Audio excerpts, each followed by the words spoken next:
அனைவருக்கும் வணக்கம். இப்போது கல்யாணம் பண்ணுறதில் ஆணுக்கும் சரி பொண்ணுக்கும் சரி ஏகப்பட்ட குளறுபடிகள், ஏகப்பட்ட சங்கடங்கள், ஏகப்பட்ட தர்ம சங்கடமான சூழ்நிலைகள் ஏற்படுகிறது. பொருத்தமான வரன்கள் அமைய மாட்டேது. என்ன பண்ணலாம்? வரக்கூடிய கணவன் எந்த பக்கம் இருந்து வருவார், வரக்கூடிய மனைவி எந்த பக்கம் இருந்து வருவாங்க. அதை காட்டிலும் இந்த கணவனுக்கு பொருந்தக்கூடிய நட்சத்திரம் எது, மனைவிக்கு பொருந்தக்கூடிய நட்சத்திரம் எது, இது பொண்ணு தேடி தேடி ஒரே குழப்பமாக இருக்கியா.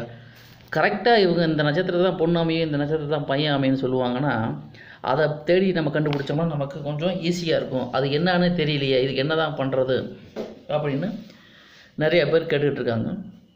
அந்த வகையில் மனைவியுடைய நட்சத்திரம் என்னன்னு கண்டுபிடிக்கிறதுக்கு ஏதாவது ஜோதிட விதிகள் இருக்கா அப்படின்னு பார்த்ததில்,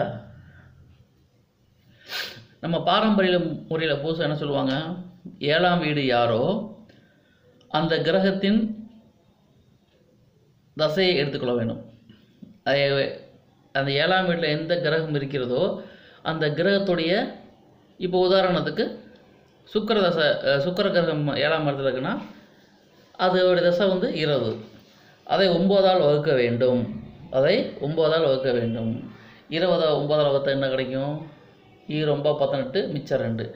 வகுக்க முடியாதை அப்படியே வைத்துக்கொள்ளவும். சரிங்களா? வகுக்கும்போது மீதம் 1 என வந்தால் ஜென்ம நட்சத்திரத்துக்கு அடுத்த நட்சத்திரம்.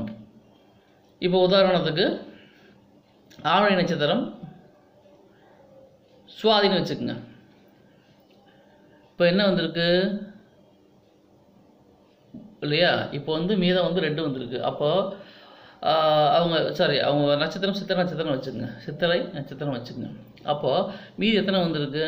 2 இருக்குது. அப்போது அவங்க நட்சத்திரம் சித்திரைக்கு அடுத்து சுவாதிக்கு அடுத்து விசாகம். சரிங்களா? அப்போது 7ஆவது நட்சத்திரம் ரதத்தாரையில் வந்து விட்டால் 4ஆவது ராசியில் இந்த நட்சத்திரம் வந்தால் பொருந்தும். இப்போது 7ஆவது ரதத்தாரையில் கல்யாணம் பண்ணக்கூடாது, எப்படி சார் பண்ணுறது அப்படின்னு கேட்டால், 4ஆவது ராசியில் இந்த நட்சத்திரம் வந்தால் அது பொருந்தும் அப்படின்னு சொல்கிறாங்க.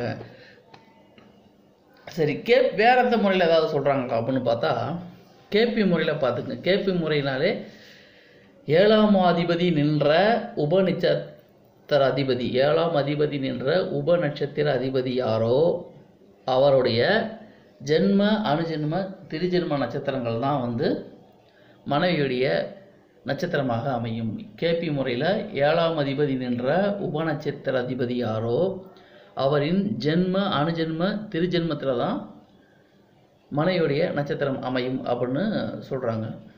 சரி சார், இப்போது கணவனுடைய நட்சத்திரத்தை எப்படி சார் கண்டுபிடிக்கிறது அப்படின்னு பார்க்கும்போது, மனைவியுடைய நட்சத்திரம் எடுத்துக்கங்க, மனைவியோடைய லக்னம் எடுத்துக்கங்க.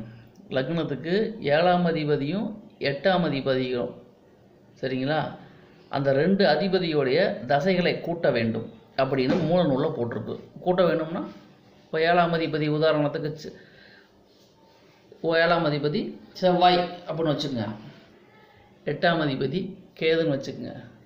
இதனுடைய தசைகள் என்ன? 7 7 14. கூட்டுத்தொகையை 9ஆல் வகுக்க வேண்டும். வகுக்குன்னா 14 9ஆல் வகுத்தா ஒரு 9 மீதி 5. மீதி வந்த எண்ணிக்கை 5 வருதா? அப்போ ஜாதகியினுடைய ஜென்ம நட்சத்திரத்திலிருந்து என்ன வேண்டும்? இப்போ ஜாதகியோட ஜென்ம நட்சத்திரம் அஸ்வினி வச்சுக்கோங்க.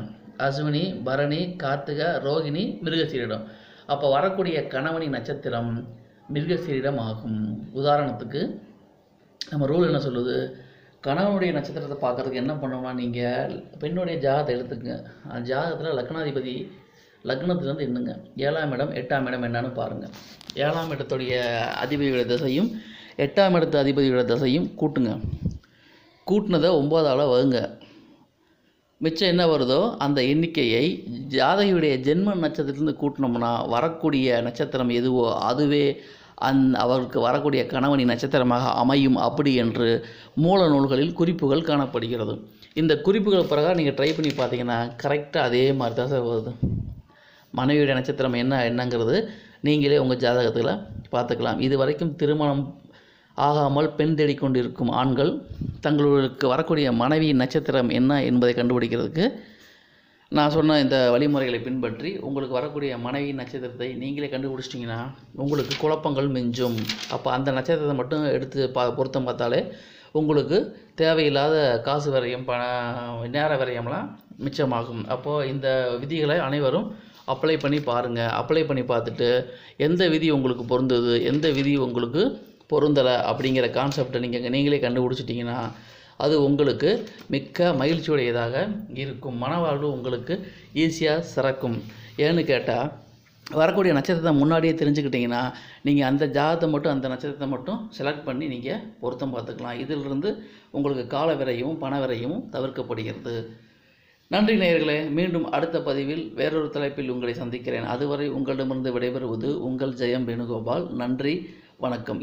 நான் சொன்ன இந்த முறைகளில் நீங்கள் உங்களுக்கு வரக்கூடிய கணவனோ அல்லது மனைவியோ இந்த ரூலை பயன்படுத்தி உங்களுக்கு என்ன நட்சத்திரம் வருதோ அந்த நட்சத்திரம் தான் உங்களுக்கு வரக்கூடிய கணவனோ அல்லது மனைவியோ அவருடைய நட்சத்திரமாகும் என்பதை புரிந்து கொண்டு உங்களுடைய பொன்னான கால நேரங்களை விரயமாக்காமல், பணத்தை விரயமாக்காமல் நல்ல முறையில் பெண் தேடி அந்த பெண்ணையே மனமுடித்து சீரும் சிறப்புமாக வாழ எல்லாம் வல்ல இறைவன் உங்களுக்கு அருள் புரியட்டும். நன்றி, வணக்கம்.